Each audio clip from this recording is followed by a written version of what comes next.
a potência para poder justificar, como foi da geração Play 2 para Play 3, por exemplo. Você não percebe a diferença entre gerações, né? Exatamente. É a mesma coisa que você ficar um bom tempo sem ver uma pessoa.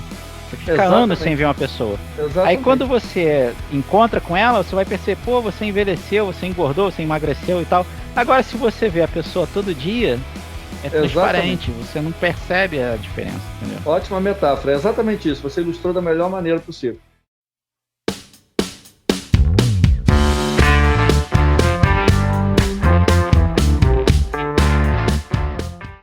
Bem-vindos ao canal Sextou Gamer, eu sou Eliezer Stock e vamos direto ao assunto. Audiência, nós temos uma pausa aí de uma semana nas gravações, muita coisa acontecendo aqui com os nossos debatedores, inclusive comigo mesmo, então a gente precisou fazer essa pausa, mas a gente quer continuar aquele assunto que é a crise dos games, que toda semana agora tem notícias corroborando com o que a gente está falando, que existe um problema nessa indústria e a gente quer tentar destrinchar que problema é esse, quer tentar entender e passar para vocês, audiência, o que pode surgir nesse mercado, nessa indústria nos próximos anos e o que pode prejudicar nessa indústria também nos próximos anos.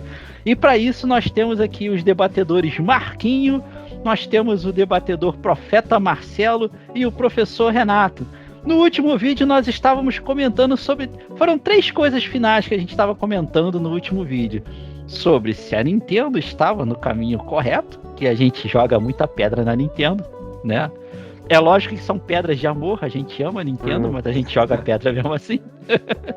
Nós comentamos também, o Marcelo chegou a comentar sobre a questão das engines. Isso agora é muito interessante, que até o nosso designer aqui do canal comentou sobre a Unreal 5 aí, com todas as suas tecnologias avançadas, e o Marcelo comentou que as engines têm deixado os gráficos com um padrão de excelência, quase praticamente não tem mais gráfico ruim, os gráficos são muito bons.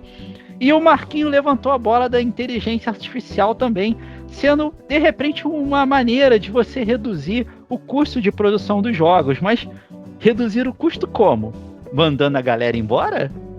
E aí a gente vai entrar numa crise aí. Saiu a notícia aí que os funcionários da indústria de games estão ficando revoltados, estão querendo sair dos estúdios, né? Porque o pessoal tem cobrado trabalhar presencial e eles querem fazer home office, sabe como é que é, né? Tem uma galera que gosta de Nutella, então não tô fazendo nenhuma conexão entre gerações, é claro que eu não vou fazer essa maldade aqui, mas eu vou começar com o Marcelo, que o Marcelo queria comentar sobre a questão da inteligência artificial no desenvolvimento dos jogos. Vamos lá, Marcelo, a bola tá contigo aí, vamos que vamos.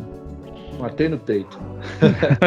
Deixa eu falar. Então, cara, a questão da inteligência artificial, inicialmente, é como o Marquinhos falou, eu acho até que vai ser uma ferramenta que vai ajudar muito, principalmente naquilo que a gente já estava falando, questão do custo, né? Que os jogos são muito caros e quando você usa ferramentas como está começando a surgir a inteligência artificial, isso facilita muito, com certeza vai diminuir o custo de produção de alguns jogos para frente, mas eu acho que também a inteligência artificial, além de dar mais problemas em relação ao povo, ao pessoal que trabalha, né, que já estão reclamando de várias coisas relacionadas à indústria, você imagina agora com a possibilidade de que a inteligência artificial começa realmente a sair podando alguns profissionais da área, né? E tirando o fator humano, a inteligência artificial vai acontecer mais cedo ou mais tarde, talvez no início não, mas mais para frente vai ficar como é o caso das próprias engines, que vai começar a ficar tudo muito igual, porque ela vai chegar a um padrão que vai meio que procedural ali, a inteligência desenvolvendo e etc, vai meio que congelar também num padrão só, porque aí a criatividade vai embora, porque o cara simplesmente pede e aquilo é executado de alguma forma. E o outro problema, aí já assim, a longo prazo, né, talvez uns 10, 15 anos à frente, eu vejo a inteligência artificial hoje sendo um recurso, no caso, que ainda vai ter o investimento das empresas, porque vai ter que usar a tecnologia, não vai ser tão comum, não é tão barato assim. O que eles vão usar de inteligência artificial é diferente do que a gente tem acesso aí aos nossos sitezinhos só para desenvolver alguma coisa. Então eu vejo no futuro a inteligência artificial ficando tão forte e tão evidente que literalmente o usuário não vai precisar mais de desenvolvedor de videogame. Simplesmente ele vai começar a desenvolver os seus próprios jogos falando o que ele quer. Ele tem imaginação, ele mesmo vai falar, eu quero que faça isso, faça aquilo, porque a ferramenta vai ficar muito barata daqui a alguns anos, 10, 15 anos, sei lá. E aí, como a gente vê hoje, por exemplo, você vê Hollywood na década de 90 e 80, para fazer um efeito especial tinha que gastar milhões. E hoje você tem ferramentas no TikTok, por exemplo, que cria desenvolvimento de efeitos especiais mirabolantes, sem recurso de sala, sem recurso de nada, não precisa de chroma key, não precisa de nada, literalmente esse com certeza é um futuro bem futuro mesmo, né? Essa inclusive é a discussão que roda no meio da TI sobre essas questões da inteligência artificial substituir desenvolvedores. Eu particularmente não acredito muito nesse caminho, não por agora, só se for um futuro muito distante. Eu imagino agora a questão que eu vejo que pode impactar na indústria com relação à inteligência artificial é o seguinte: a indústria de games sempre utilizou a inteligência artificial, né? Porque os jogos precisam lá que os inimigos tenham um certo tipo de inteligência, então eu acredito que a inteligência artificial sempre usou a indústria de games como um terreno fértil para pesquisa. Sempre foi ali um grande fomentador desse tipo de pesquisa. Só que a diferença agora é que a gente tem essas inteligências generativas que elas estão conseguindo criar arte. Essa que é a questão. Então, por exemplo, se você tinha lá criar o designer conceitual de um determinado personagem, você tinha que contratar um desenhista, um publicitário, um designer, alguém para fazer aquela arte conceitual, e agora você descreve e a inteligência artificial cria essa arte para você.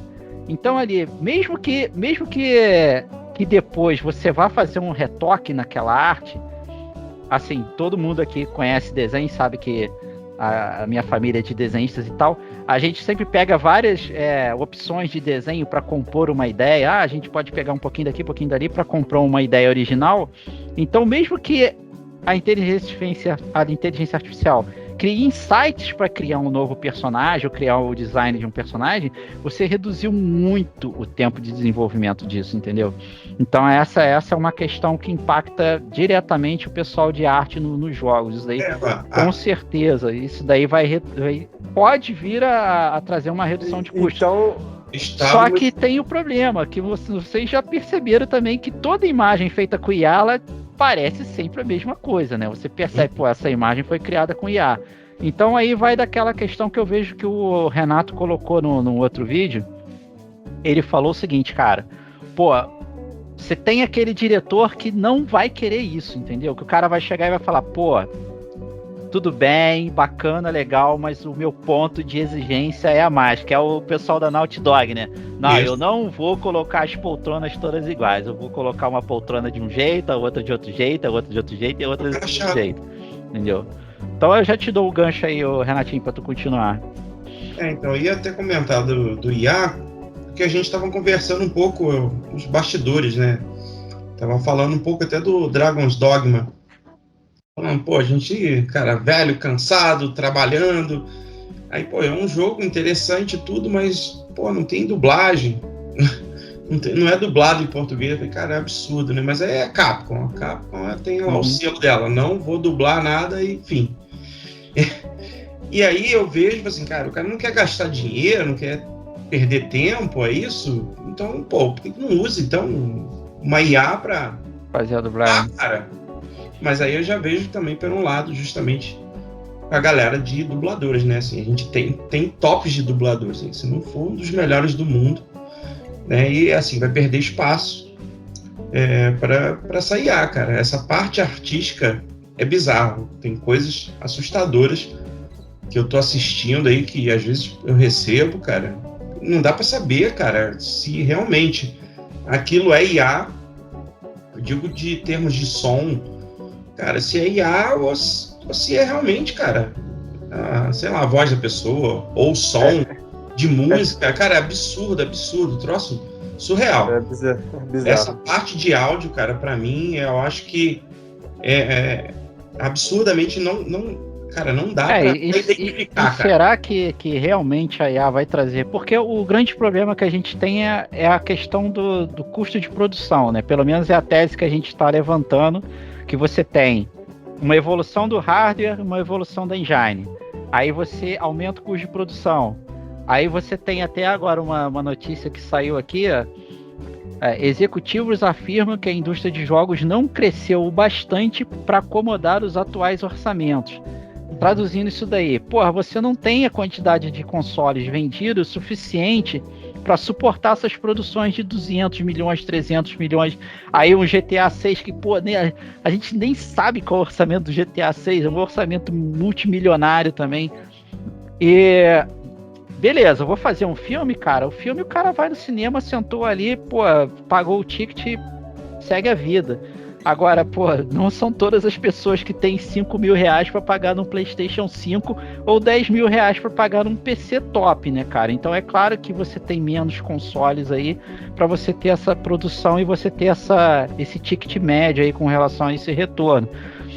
Então, e aí, como vai ficar isso? A gente vai ter redução de custos? Será que realmente uma Unreal Engine 5, por exemplo, criando esses gráficos fantásticos, como o designer do nosso canal, o Osmar Stock, ele colocou realmente gráficos fantásticos, mas será que isso vai se traduzir numa facilidade, numa redução de custos? O que tu acha, Marquinhos? Tu acha que... A engine, a própria, até a questão da inteligência artificial, né? Se, pelo jeito que eu vi, que para mim, não acredito que um jogo inteiro pode ser feito com ela, né? E a preocupação, talvez, do Marcelo aí de... é o gordinho lá de óculos lá, eu lá vou falar, eu quero um jogo de matar zumbi de navinha.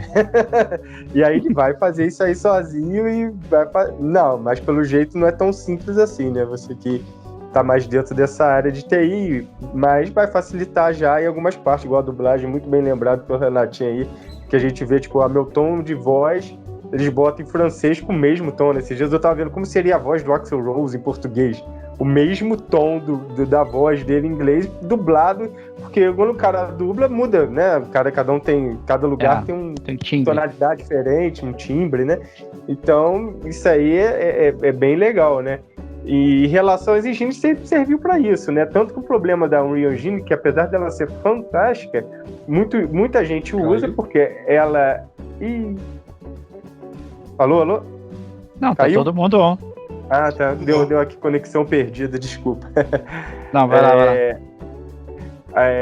Aí, o que aconteceu na Unreal Engine? Uma engine muito boa, sendo que muitas empresas usam justamente por isso, porque é uma engine que impressiona, mas os jogos tudo ficam com cara iguais, né? Muitos jogos ficam com aquela cara de tudo parecido, né? Sim. Tu citou muito bem, que falasse, tem coisas que tu vê da IA também fica parecido, né? Fica aquela, tu sente que é IA, né? Até que ponto uma engine, uma padronização, que eu falo, uma linha de produção, né? Eu já falei isso aí, né? Parece que a indústria hoje criou uma linha de produção para tu ver a própria Ubisoft. Tu pega Assassin's Creed, aí tem o Watch Dogs, que é o Assassin's Creed no presente, Far Cry, que é o Assassin's Creed de primeira pessoa, né? Porque é linha de produção, né? Eles têm que vender, então é complicado, acaba perdendo, porque o mercado tá cruel, como a notícia diz aí, não tá sustentando, então eles têm que dar esse jeito. Mas acaba que perde, a essência. O mercado tá ficando cansado. E com isso, né, diminuindo até mesmo as vendas dos consoles, né? Ele tá num aumento, quem tá ali, mas o pessoal não tá vendo, essa nova geração chegou, o pessoal não tá vendo grande evolução, é sempre mais do mesmo. E você vê essa questão, o Marcelo comentou muito de alimentar o leão com bife, né? E, essa semana teve uma notícia muito preocupante, que o pessoal estava comentando, alguns especialistas, a gente sabe, né, que especialista é um negócio meio controverso, né? Mas o pessoal estava comentando, né, diz leitor, né, o pessoal estava comentando que o GTA 6 talvez nem rodaria com total eficiência no PlayStation 5 Pro, no PS5 Pro. Então pera aí, cara, calma aí, como é que é isso? Os caras estão prometendo aí um console de 33, né, teraflops, né, de potência. 3 vezes mais potente. Eu acho que é 5 vezes mais que o PlayStation 5, um negócio assim, um negócio absurdo de potente. Pô, e não vai rodar GTA 6? Aí agora já saiu uma notícia que a Rockstar meio que jogou ali deu uma acalmada na galera. Não, a gente tá prometendo 60 FPS no PlayStation 5 e tal. Então aí é aquela questão, né? Porque o Marcelo comentou no outro vídeo que pô, a indústria dá um salto, né? Pula, mas aí tem um andar maior para você pular ainda mais alto e você vai tentando dar pulos mais altos e a coisa parece que não tá conseguindo ter um encaixe, entendeu?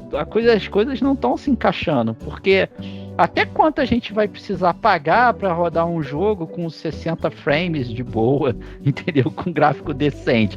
Aí vai ter que gastar, porra, o teu salário inteiro para ter um console que funcione com 60 frames? Como é que é isso, entendeu?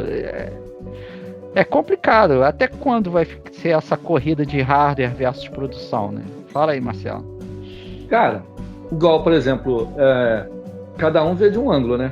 Tipo assim, como você falou, os caras reclamam que a indústria não tem como absorver a demanda do custo da produção porque não existe hardware o suficiente para valer a pena.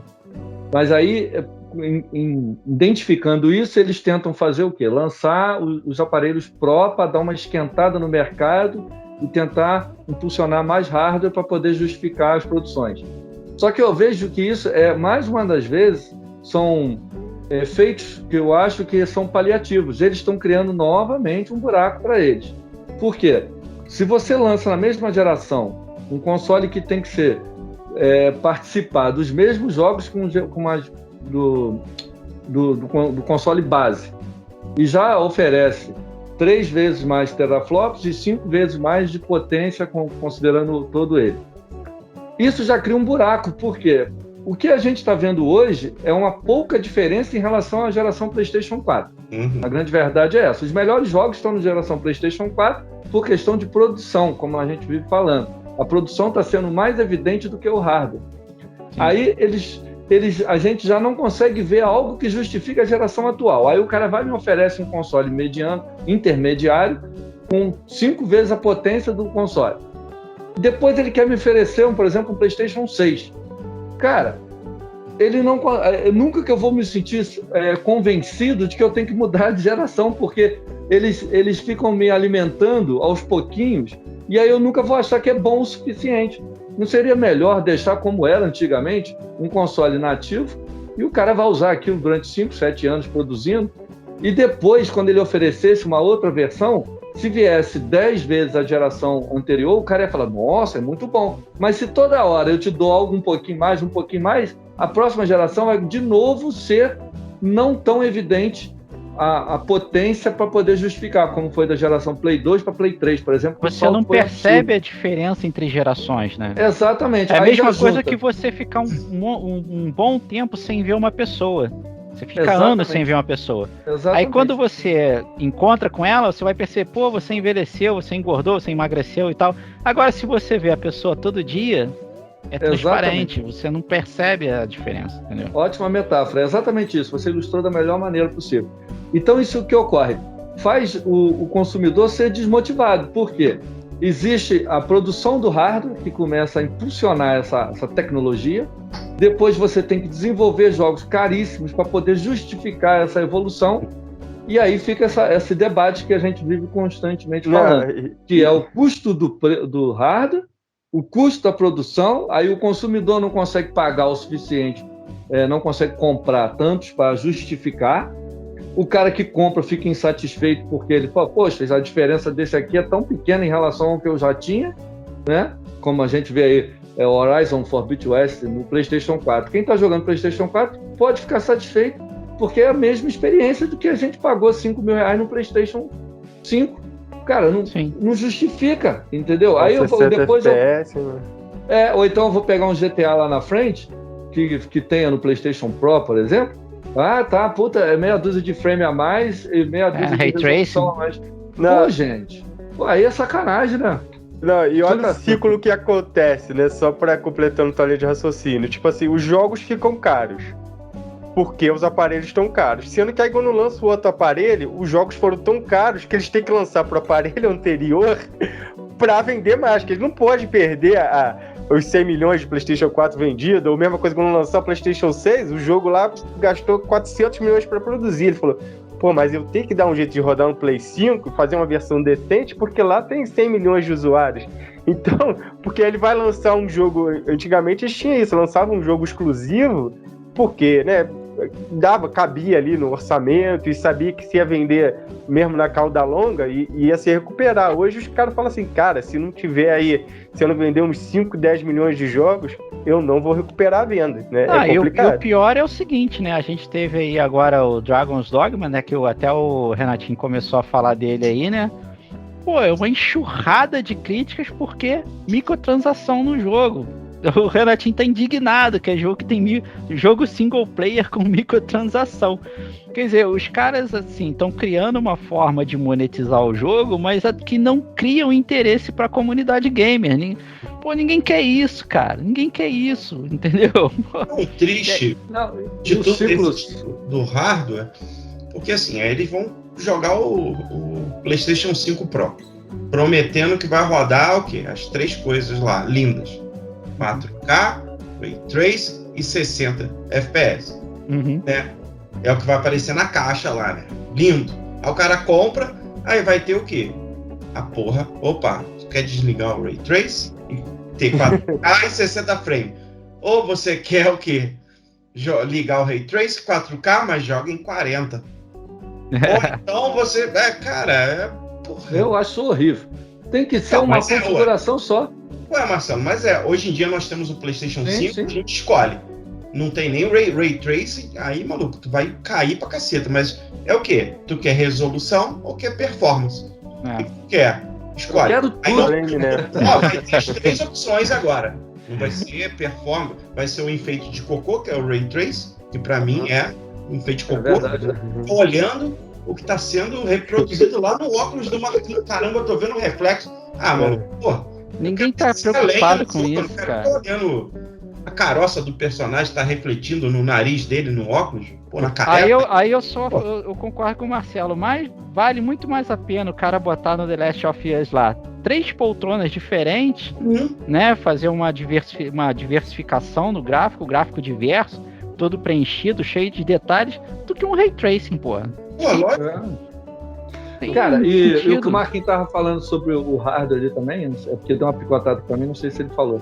Mas é uma coisa que, antigamente, quando você desenvolvia um jogo super produção, que ia vir para uma nova geração, ele já vinha para tentar convencer o consumidor a consumir aquele novo produto que estava por vir, né? Então, tipo assim, só um exemplo. Se fosse um jogo da Nintendo ou um jogo da Sony, ele não poderia ser cross-gen porque eles queriam fazer, para você jogar esse jogo tal, você vai comprar esse novo aparelho, aí você olhava e falava, pô, mas é muito mais maneiro do que eu joguei. E aí você fazia das tripas corações para conseguir comprar o outro hardware para poder jogar aquilo. Hoje é igual eu falei, eu comprei o meu PlayStation 5 por questão da minha economia aqui, juntando uma coisa ou outra que eu vendi, para poder comprar. Mas se fosse por lógica, não tem jogo nenhum lá que eu falo assim, vale a pena eu vender, comprar esse aparelho nesse momento. Porque os jogos que eu mais me diverti nele são jogos que eu já tinha jogado no PlayStation 4. Então não faz sentido, mas é um paradigma do Switch também. Os jogos que tu mais se divertiu no Switch tem no Wii U. No Switch, então, cara, é 70%. Eu, como tive todos, né, os jogos antes, hoje as pessoas gostam muito do Switch, e não discordo que para quem não teve a experiência anterior, realmente ele tem bastante jogos, mas para quem jogou o Wii U, 70% dos jogos melhores que tem ali, o cara já jogou, pô. Então eu acho isso errado. Para você ter vontade de comprar um novo console, os softwares têm que ser pensados para aquele console e eles têm que realmente arriscar. Mas aí entra nesse paradoxo aí. Então, só para dar agora um fechamento com relação a esse vídeo, que esse assunto vai continuar, é muito amplo, né? Essa é uma série que a gente tá fazendo aqui no canal, vai ter lá na playlist, a Sextou Gamer série. Cara, até o pessoal da indústria tá desanimado com desenvolver jogos para Xbox. Saiu uma notícia aí que os caras, o nosso mercado é PC e PlayStation 5, cara. Bizarro. Olha só isso, cara. Que É, bizarro. Mas é o que a gente será tem comentado sempre sobre a Microsoft. Pô, não vale a pena ter um Xbox, vale a pena o cara ter um PC turbinado, entendeu? E aí, pô. Mas será que esse desânimo eu jogo aí, tipo assim, eu vendo a notícia lá, tipo assim, eu acho que não seria tanto problema de fazer uma versão pro X, por exemplo, que é praticamente a mesma coisa que o Play 5. Sim, o problema é o Mas S. eles têm que pensar numa versão pro S, porque é Nossa, obrigatório ser pro S. Aí agora com esse negócio de PS5 e PS5 Pro, aí tipo assim, de repente o cara também, o GTA lá, eles estão pensando lá no PS5 Pro, aí agora eles têm que pensar também numa otimização. Lógico que o GTA... Que é só inverter, né? É só inverter, porque aí entra na questão que o Marcelo tá falando. Esses consoles de meia geração, será que também não estão atrapalhando a indústria? Com certeza, é isso que o Marcelo tá falando. A Microsoft, quando ela fez o X e o S, ela já entregou o console de meia geração no mesmo tempo. Início. Ela já veio com essa filosofia, já criando um tiro na cabeça. Aí a Sony, em vez de manter o ritmo que estava, ela falou assim, vou cometer o mesmo erro. E aí começou Pô, cara, não dá para entender. Tu imagina você como produtor, olha que desgraça que é se sair um PlayStation Pro. A diferença técnica do PlayStation Pro, que está na mesma geração, pro S. São duas pontas assim extremamente absurdas. E aí se o cara tem que lançar o jogo para tudo isso, cara, pô, o cara vai perder mais tempo otimizando o jogo, vai mais 2 anos só para otimizar o jogo para poder rodar. Não tem como, é inviável. Um dos problemas do jogo de PC é isso, né? Que dá nem as engines vão rodar, é inviável, não tem como. E só se for jogo 2D, tipo Prince of Persia. Aí roda ainda vai chegar o aparelho da Microsoft, né? Foi prometido lá que vai ser. E a questão aí criado antes. A questão que o profeta Marcelo fala aí, a Microsoft, eu acho que tudo é muito culpa da Microsoft.